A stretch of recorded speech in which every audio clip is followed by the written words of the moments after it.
pendant les élections, c'est un mort de trop. Je ne peux pas accepter cela.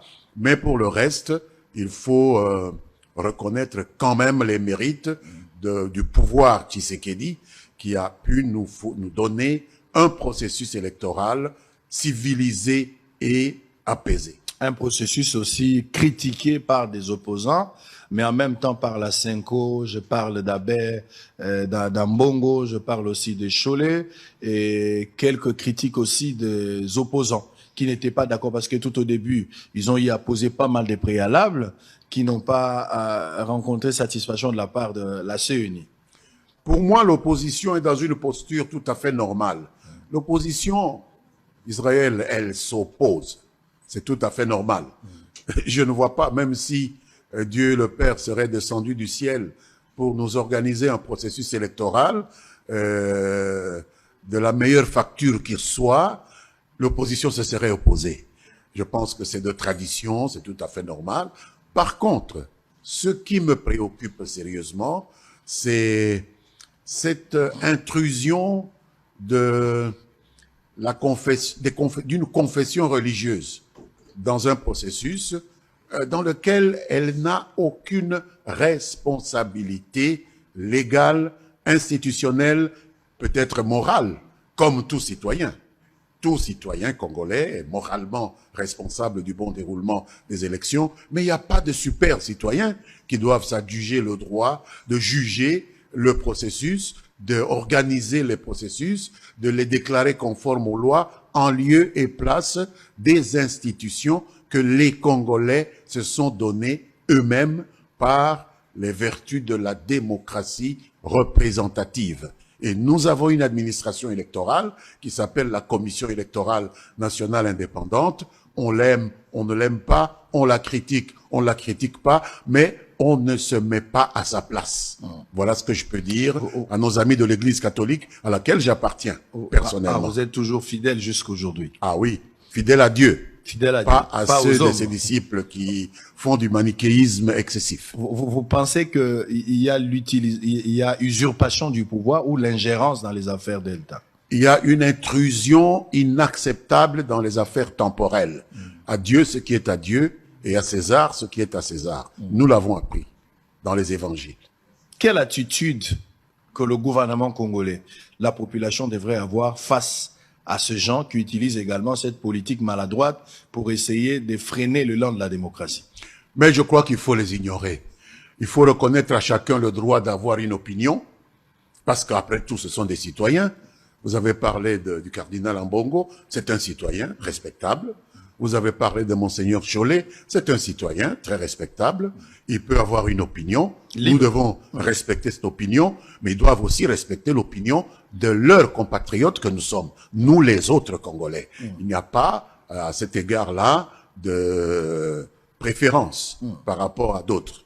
La voix qu'il va glisser dans l'urne pèse du même poids que la voix de la maman maraîchère, de Massina ou de je ne sais où, de Maluku ou de Mbandaka, de Kasumbalesa dans l'urne. Donc il faut beaucoup de modestie lorsqu'on s'exprime sur les affaires de l'État. L'Église catholique, je vais essayer de vous rappeler ce que Monseigneur Ambongo a dit tout à l'heure, je pense qu'il y a quelques jours. L'Église catholique n'a pas de preuve qu'il y aura élection le 20 décembre, comme prévu. Et que même si elles se tenaient, il n'y a aucune certitude qu'elles vont se dérouler dans les meilleures conditions et transparentes. Pour moi, cela sonne comme des préparatifs à une crise post-électorale. Puisque lorsque ça vient de personnalités qui jouissent d'une certaine révérence au niveau de l'opinion, parce qu'il y a beaucoup de catholiques dans ce pays, cela sonne comme un appel du pied à des gens qui voudraient se lancer dans une contestation pratiquement rituelle du processus électoral après les élections. Alors que les élections devraient être un moment où les Congolais font des choix, et des choix qui doivent être respectés par l'ensemble des Congolais. Dès lors que vous venez avec des discours qui essayent de mettre en place une crise électorale tendant à remettre en cause la décision que la majorité de vos compatriotes vont prendre, nous entrons là dans un domaine assez questionnable, qui est parfois à la limite de la félonie. C'est ce que je peux dire. On vous accuse d'être de mèche avec la CENI pour organiser une fraude électorale dans les jours à venir. Parce que vous ne contredisez pas ce que la CENI fait, vous avez rejeté l'audit du fichier électoral, vous avez trouvé que tout était parfait. Au-delà de tous les préalables posés par l'opposition. Aujourd'hui, il y a la mission d'observation électorale de l'Union européenne qui a décidé de venir travailler ensemble avec la CENI pour essayer de rassurer l'exclusivité, la transparence des élections de 2023. Je parle du 20 décembre. Mais vous n'étiez pas d'accord. Au moment où on parle, il y a à boire et à manger avec cette histoire, telle enseigne que l'Union européenne, avec ses observateurs, ont décidé de se retirer. À un certain moment, ça rime, c'est comme s'ils vont travailler seulement pour Kinshasa, pas ailleurs. Quel est votre point de vue? Je ne sais pas de quelles informations vous disposez, Israël, mais à ma connaissance, l'audit du fichier électoral a été effectué. Nous avons reçu ici, la République démocratique du Congo, une mission, je pense, de la SADC, qui a procédé à l'audit du fichier électoral. À moins de faire croire aux Congolais qu'un audit qui aurait été effectué par des Noirs n'aurait aucune validité, on ne me fera pas croire que cet audit-là n'a pas été effectué. Il a eu lieu. Et ce n'est pas parce que ceux qui ont audité le fichier électoral sont des Africains comme nous que tel ou tel d'entre nous a le droit de cracher là-dessus. Ce sont des experts électoraux qui ont audité et ils ont une expertise qui est de la même facture que celle que nous reconnaissons aux auditeurs qui seraient venus de l'hémisphère nord de notre continent. Pourquoi toujours mépriser ce que les Africains font? Pourquoi l'audit qui aurait été effectué par la SADC n'aurait-il aucune valeur aux yeux de certains?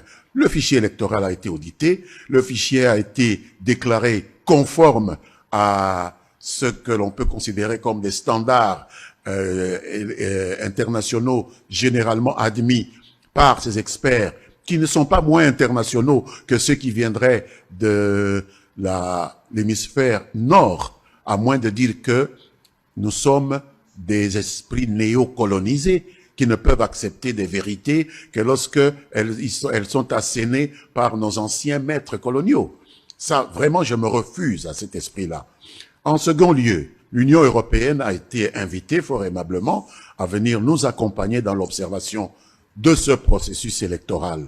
Et d'après ce que j'ai pu comprendre, il y a eu quelques grabuges avec nos services d'intelligence qu'ils voulaient mettre un peu sous leur coupe, comme s'ils voulaient prendre le contrôle de l'intelligence stratégique de ce pays à la faveur de cette observation électorale. Aucun pays au monde, même en paix, alors que nous ne sommes pas en paix, nous sommes un pays agressé, ne peut accepter de placer ses services d'intelligence avec tous ces matériels, notamment ces matériels de communication, sous la coupe d'une puissance étrangère, fut-elle observatrice du processus électoral. Et donc, ils ne se sont pas mis d'accord et ils n'ont pas renoncé à l'observation.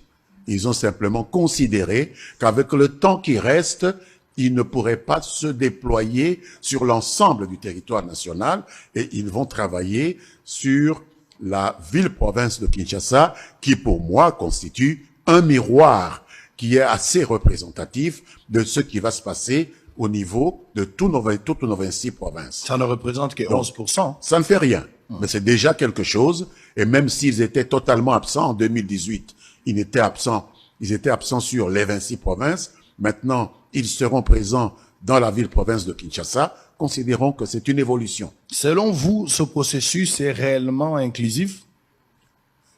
Je pense que c'est le processus le plus inclusif auquel nous allons participer depuis que les élections ont commencé, parce que chaque fois, il y a eu des contestations sur l'élimination de tel ou tel candidat. Il y a même des gens dont je suis personnellement convaincu qu'ils n'ont pas la nationalité congolaise, mais qui vont concourir parce qu'on a tellement voulu pousser l'inclusivité au-delà même des limites que la loi exige. Mais je m'en tiens là, je ne vais pas citer des noms, mais je pense que c'est la campagne, vous êtes libre. Hein? Non, non, mais tous les coups sont permis. Hein? Mais si on avait voulu vraiment appliquer la loi, si on avait voulu réellement mettre en œuvre les dispositions de notre Constitution, parmi les 23 candidats que vous avez présentés ici qui sont en lice, il y en a qui ne devraient pas se présenter. Parce que telle est la loi, telle est la volonté de la République démocratique du Congo. Vous savez, nous venons d'apprendre le décès du docteur Henry Kissinger, un des esprits les plus brillants aux États-Unis, à l'âge de 100 ans, qui a certainement contribué énormément dans la politique des États-Unis d'Amérique au cours des années qui viennent de passer, mais qui n'a jamais pu être admis à postuler à la présidence de la République uniquement parce qu'il n'est pas né aux États-Unis, parce que telle est la volonté du législateur américain.